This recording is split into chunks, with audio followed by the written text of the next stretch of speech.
Okay, so this passage we're going to have a look at is from Matthew 25, verses 14 to 30. And it's called the parable of the talents.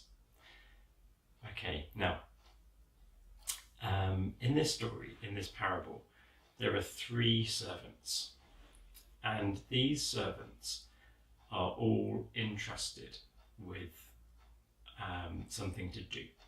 Their master goes away, and the master entrusts them with some money, but that can represent anything. So he gives these servants some money. Okay, then he comes back sometime later and he asks them how they've got on. Okay, so the first one was given 5 lots of money, and he managed to make 5 more.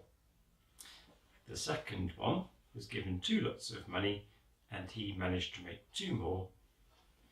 The third one was given 1 lot of money, but he decided, rather than doing anything with it, to bury it and just dig it up and give it back as it was. So he was given 1 lot of money and he just gave that 1 back. He didn't add anything to it. He didn't do anything with it. He just buried it.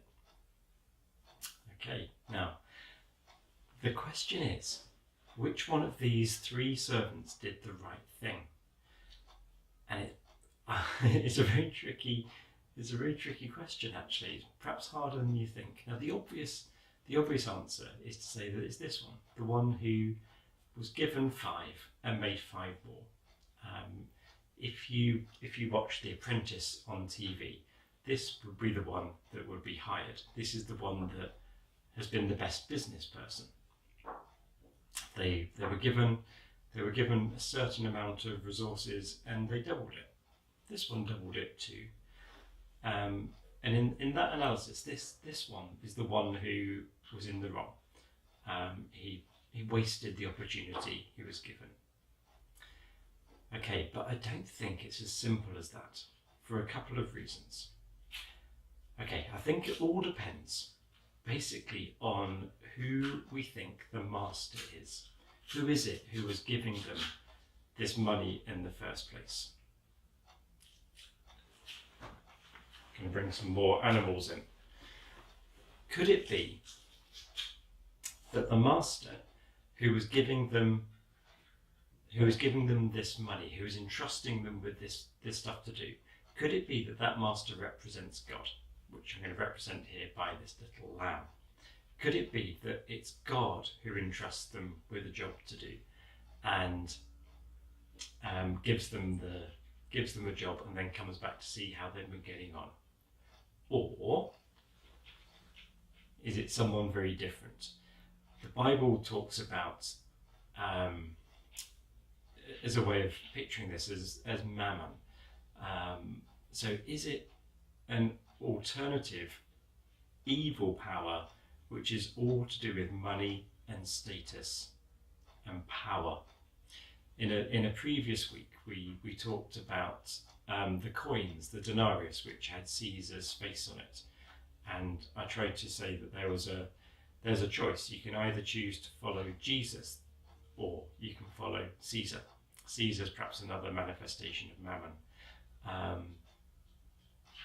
So it all depends who's giving the money. Is it this power which is very, very present in the world? This power that makes us really strive for our status and wealth and going after power, or is it God who's setting the task? And I think it could be either. The parable doesn't actually say whether the master is God or mammon, and I think it can be taken in both ways. There are some clues in the middle that suggest actually it is talking about mammon. The master is described as harsh, reaping what he doesn't sow, a criminal in other words. So maybe the parable is talking primarily about mammon giving the people this amount of money. Or maybe it's talking about God, which is the traditional interpretation. But I think it can work in both ways. So let's first think about what happens if the passage does refer to mammon. Okay, so maybe this master who's doling out the money to these 3 servants, maybe the master is mammon. Maybe it's this power, the sense that everything in the world revolves around money and power and status and domination. And mammon gives these 3 people some of his wealth to do some work with. What would be the right thing to do? Is it to, go for it and make more money? Or is the right thing to do what the person with the wand did and just have nothing to do with it, bury it, have nothing to do with it, come back, give it back, have nothing to do, have as little as possible to do with it?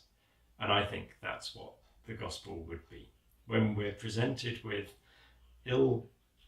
when we're presented with a challenge where there's a temptation to really, I'm struggling for my words here, when we're given an opportunity in life that's all about money and status and power, maybe the thing to do as a follower of Jesus is just to bury that, have nothing to do with it, and to resist.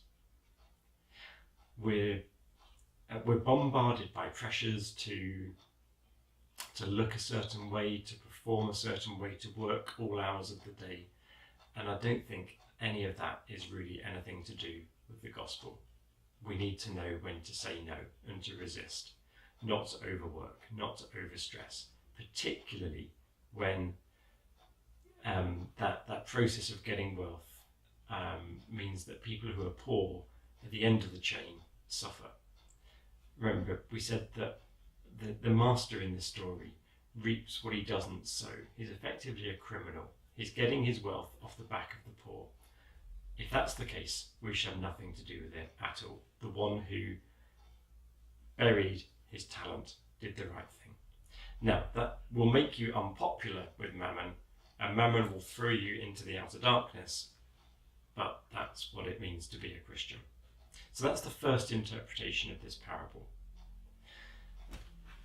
But the traditional interpretation is that God is the master. God gives us things to do, and in which case they're good things. They're good things that will bring us alive and bring life to others. In which case, the thing to do is to go for it. The thing that God's given you to do, the best thing you could possibly do, you go for it. You don't be complacent and bury it. You've got to seize it and get on with it and love it and really bring it to life. That's the right thing to do. Be like the one who had 5 talents and make 5 more. If it's something from God, then you throw your heart into it. If it's the thing that makes you alive, like those, we talked about the 10 young ladies with their oil and their lamps, do it properly, do it really well. That's what this parable means. To be like the one who buries it when we're given something from God to do, the wrong thing to do would be to bury it. That's not what living's about. So I think this parable works 2 ways, and the key is working out whether the thing that we've got to do, we're given all sorts of things to do in life. We have so much thrown at us.